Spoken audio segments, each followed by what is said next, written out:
So this is the application, Visualmed. What happens when you first start the application is you get a list of clinical trials which are just published. So this is the Castle HDX trial, Advent trial, and STEP HFpEF. These are some of the newest trials that are just published in NEJM, and they were presented at the European Society of Cardiology. So the first section that whenever you will start the app will showcase the just the title of the study as well as the year of publication. So if you click this trial, this will give you a visual summary or a visual abstract. So you can see here we have the title of the study, we have the type of the trial, objective, inclusion criteria. So it gives a nice, you can say, a snapshot or an abstract of the study.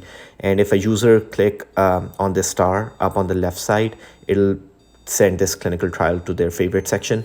They can also share this with anyone they want through WhatsApp or social media. They can post this image.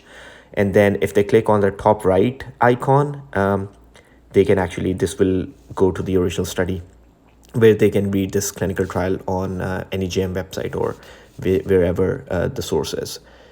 So this is what the free version of the app provides. This list contains 15 clinical trials. So every time a new trial gets published, I get post this on the top. And my idea about promoting a clinical trial was, for example, if there's a Giardian study, I can simply post it and sort of pin it for the duration of time period. So every time a new user opens this app or even an old user opens this app, the first clinical trial he will see will be of Giardians.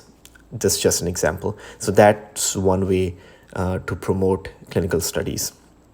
Next thing I have introduced is basically the subscription model. So if you click on the topic, this is a window. So over here, you can see that I cover almost every specialty in medicine. So you can click on nephrology and then you will have different topics or diseases, and users can basically go through the clinical trials, the landmark studies that were published on chronic kidney disease. And they can also click or divide these studies by year. For example, all the clinical studies that were published in 2023, they can just simply access. If they're looking for something published in emergency medicine, they can go through that. In trauma, they can go through that. So it kind of gives you a nice way to just go through all the studies that were published in 2023. And then the drug section basically contains all the clinical studies that were published on a particular drug. For example, this is acetylcysteine. We have all the clinical trials there. If I go for any other like cardiovascular disease, or we can look for parvedolol, we have Copernicus trial there. And then I can look into Giardians, let's say empagliflozin. So they have to go through like generic terms. So if they just search empagliflozin, this will bring up all the clinical trials. So far I have like ME, EMPA-KIDNEY, EMPA-REG outcomes. So what I was telling Josh as well, like if he wants, I can promote Impulse trial, which was published last year, and the Impulse trial will stay on the front page of the app. So anytime a user, basically logs in, all they have to do is just click on the study and they will get the whole visual abstract of the study. And then, as I said, if you favorite something, it'll go to the favorite section.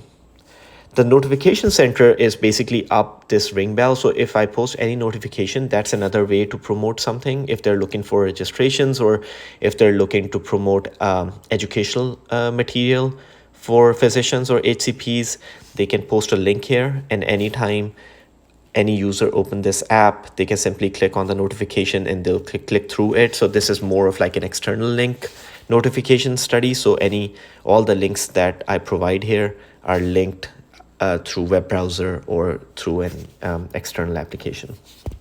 So that's really it. It's a very simple application, but so far I'm getting a lot of traction and getting a lot of like very niche medical students, physicians, mostly in cardiovascular disease. So that's why I wanted to see if there's any opportunity where we can explore a sort of different financial model. I was not really keen on introducing the subscription model, but because of the server crashes, that's why I have to introduce it. And just to mention the data points, what we can do is anytime a user obviously comes and starts the app, we can get that information. If they click on this clinical study, we can find out that they have an impression on this. And then total time is actually what we are still capturing, the amount of time they capture it, or the other way to say it is the engagement time. My average engagement time, I was just checking my Google Analytics, was around 5 to 6 minutes per user. That was just averaging around 1.5 thousand users that used this app for last week. And for the whole month, it was around 5 to 6 minutes again for the whole month for engagement time of how long they were using this app for.